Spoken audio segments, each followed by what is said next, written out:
can't. It really doesn't matter. What matters is that you are an individual, you belong to the same society, to the same community, to the same humanity, and therefore you have a right to belong.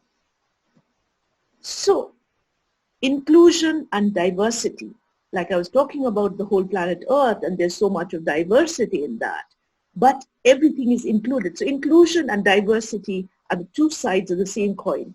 Unless and until you learn to appreciate diversity, you cannot be inclusive. You need to be able to say, yes, there are different points of view. Yes, there are people who are different from me. Yes, there are people who think differently. But everybody has a right to have their view, their position, their perspective, and therefore with all this diversity, we are still together. So in order to do that, we must have a culture of respect, right? We have to be able to be respectful to each other. We have to have empathy. If anybody is not as able as you are, you need to have empathy. It's not just about people who can't do things. It's also people may be rich and powerful, but yet they are unhappy, yet they are lonely. And there are situations like that where even the poorest of poor can feel empathy for that person and say, despite having everything, you are alone. And I understand what being lonely means, right? And at that understanding that multiple views and perspectives exist. But when there is something going wrong, then we also must have that urge to speak up, to say that there's something wrong, to point out get the spoon. What there is happening. Now to come to the inclusive education, to the schools also need to be inclusive. Earlier whatever I said, it could apply to everything, to the whole society, to the workplace, to the job opportunities, to any community setting. And therefore, that also applies to school, but schools need to be especially mindful when they are planning for education for the children, that no two students are alike. All students are different. They are unique. I'm not talking about special needs alone. I'm talking about all children. In fact, Carol Tomlinson, who's a guru of differentiation, has said that teaching to a homogeneous class is a myth. A class that means all the children are at the same level, teaching to that kind of class is a myth. It doesn't exist. Even in a most normal classroom, you have children of different abilities. Some are smart, some learn fast, some learn slow, some learn, some find visual learning more attractive, some learn better with auditory inputs. So children are different. No two students are alike. Therefore, we cannot have one size fits all kind of education system. And then at the same time, when we have so-called liberal management, and we say, oh, children with special need education also need to be included in the school, which is all very good. But admission alone does not guarantee that the child is going to learn. The child will have the best of facilities, because if the child is admitted but not given the special support that he needs, then he or she is not going to really develop.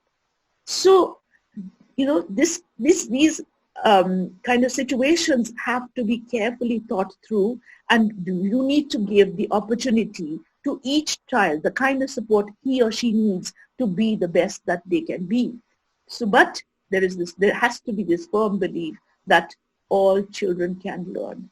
We have, amongst the teachers, there is this thing saying, oh, this child cannot learn, this child is stupid.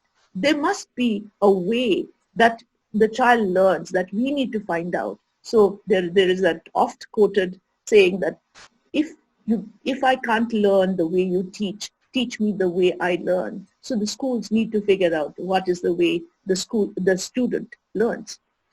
So inclusive education is intentionally planning for the success of each child, looking at the needs of each child, looking at the strengths of each child, looking at how best the child can be supported to do better. So we can't just have one plan and give it to everybody, and whoever can do it will learn, whoever can't do it will fail.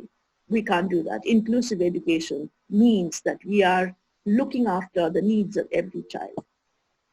So there are different perspectives on inclusive education. What I've tried to present here is the inclusion continuum.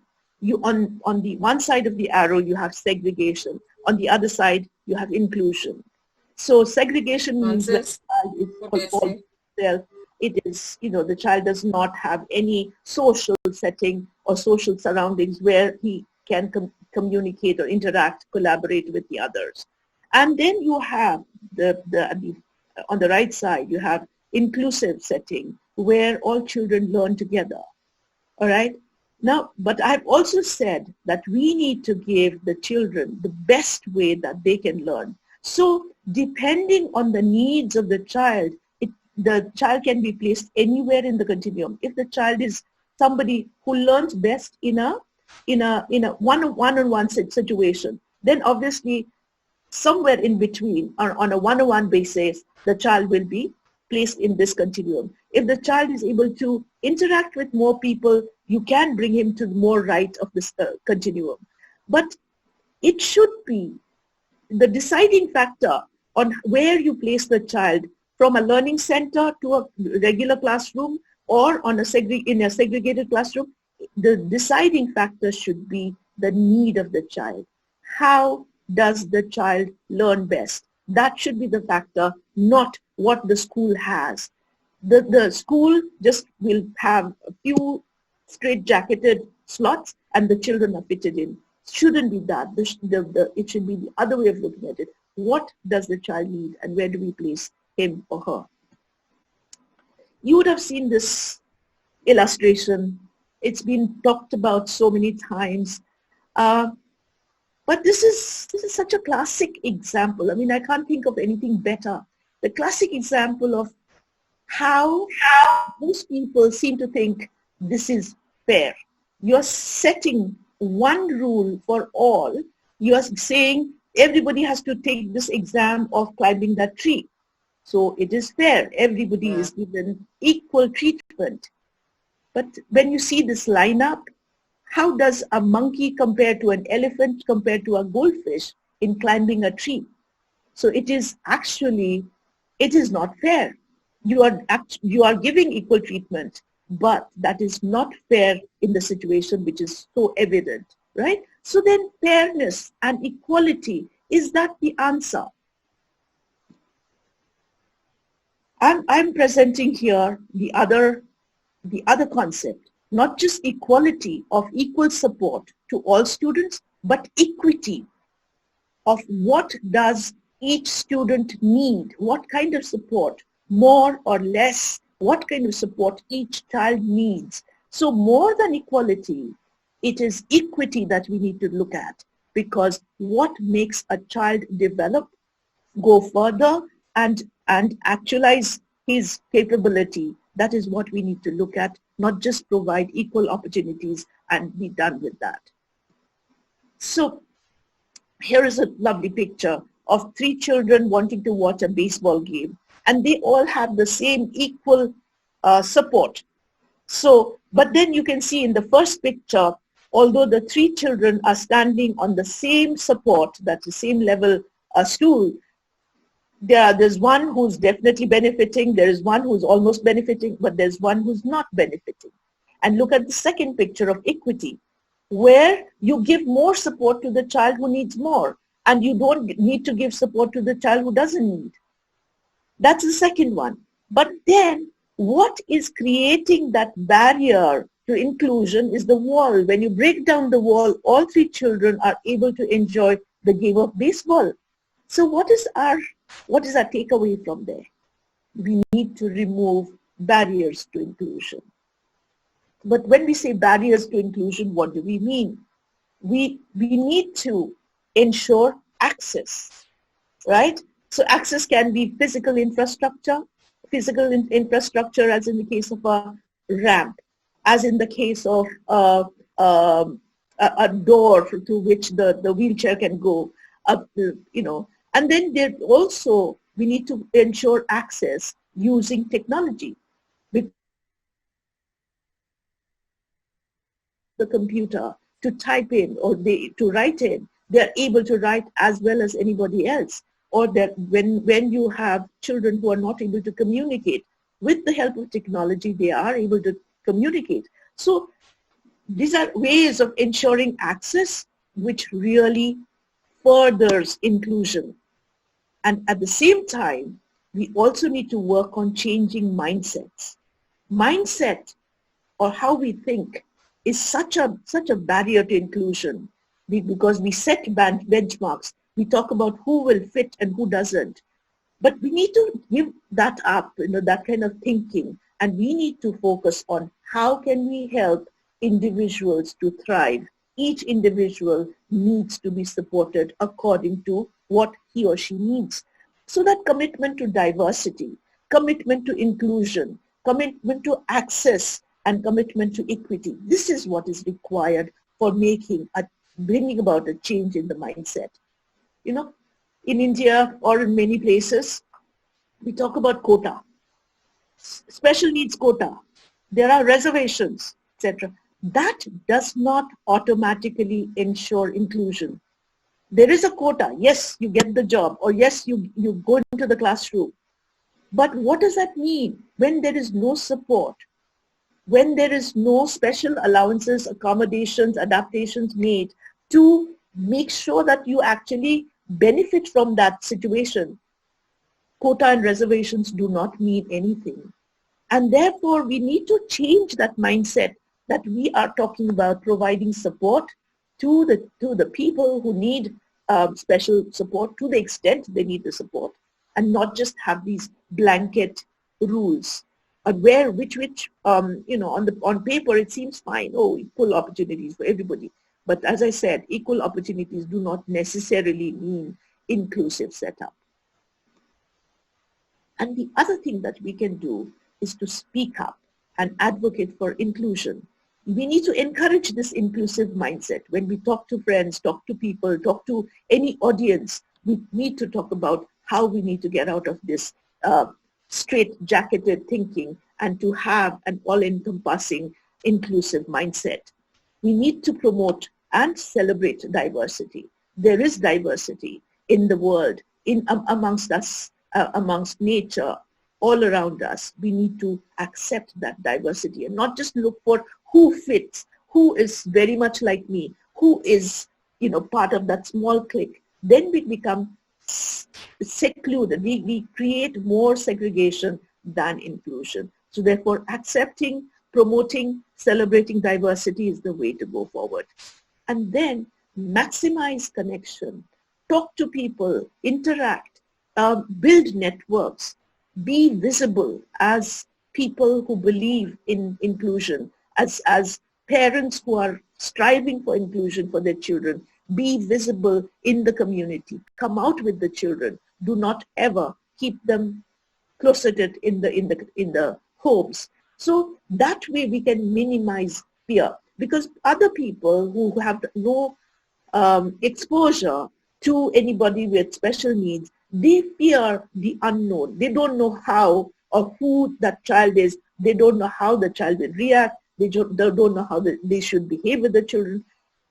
I've had many teachers come to me saying, oh, we would like to help, but we don't know how. And I'm scared that I will do more harm to the child than help. Now, this kind of things can be overcome by just giving them more exposure. So awareness raising in the community, your own personal friends, small community or larger community, this is the way to go forward.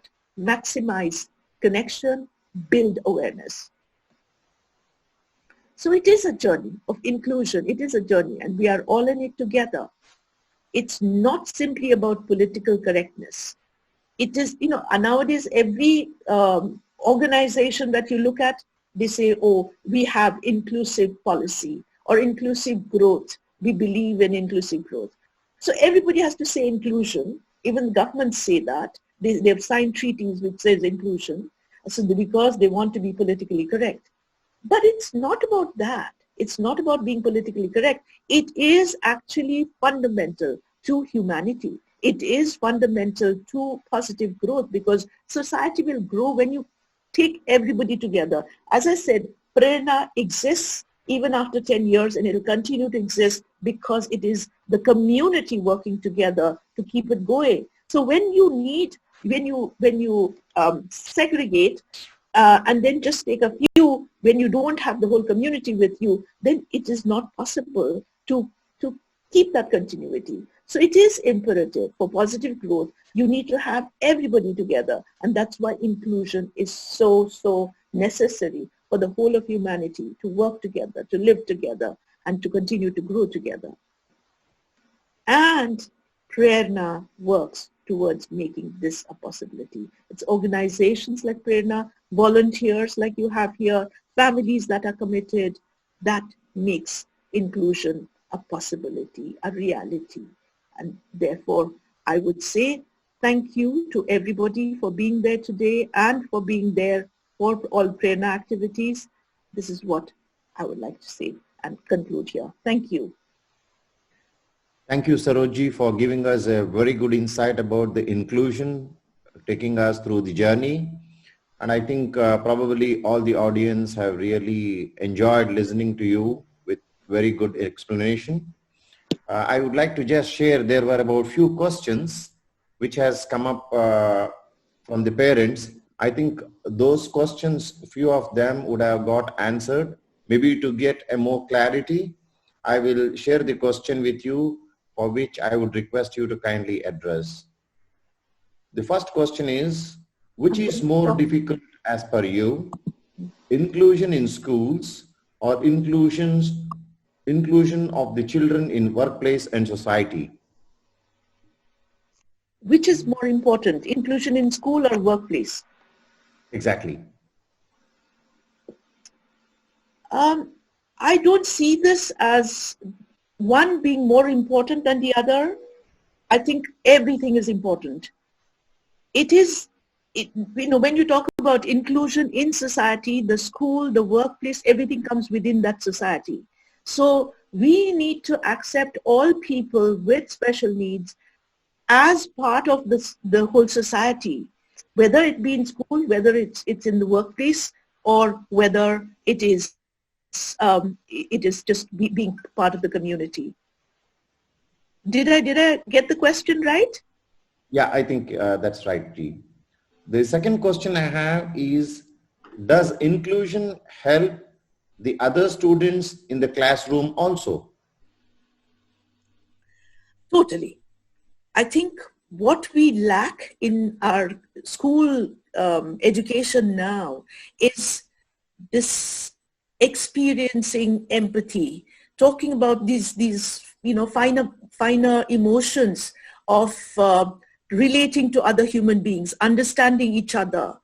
And that kind of empathetic learning you will get when you have children of all abilities working together, because automatically the children start helping each other. The children start learning about each other. There was a time when there were two children, one child with visual impairment who couldn't see very well, and the other person, of course, he didn't understand. He had normal vision, but he didn't understand.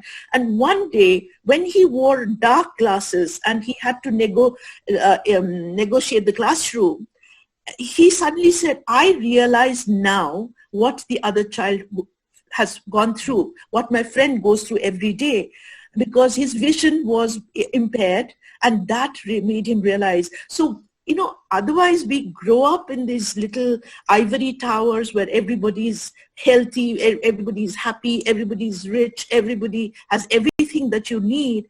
And then we are pursuing some strange dreams, but whereas we forget to relate to each other, human to human connect. And I think having inclusive classroom brings that humanity or humanness to the classroom. Thank you, Sarojji. I have another question. Inclusion has become a requirement for all the schools, but how do schools sensitize the other typical students to this aspect of their learning? One of the things that we need to do in preparing the classrooms, whenever you admit children Nancy, with shut up, idiot. Give me the stick from there. Hit you now.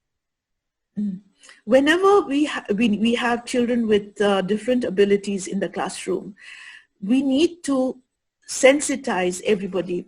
The best way to do is to be very straightforward, talk to the children and talk about the condition the child has and explain to the children what this particular child can do, cannot do, what are the things that may irritate him or may frustrate him, and what are the things that we need to try and avoid. Sometimes there are children who get irritated by loud noise or loud noise or bright light. And so if we make sure that in the class everybody understands, then we try and avoid those kind of situations. So children become more sensitive to the needs of the others. So preparation of the classroom with the other children is extremely important.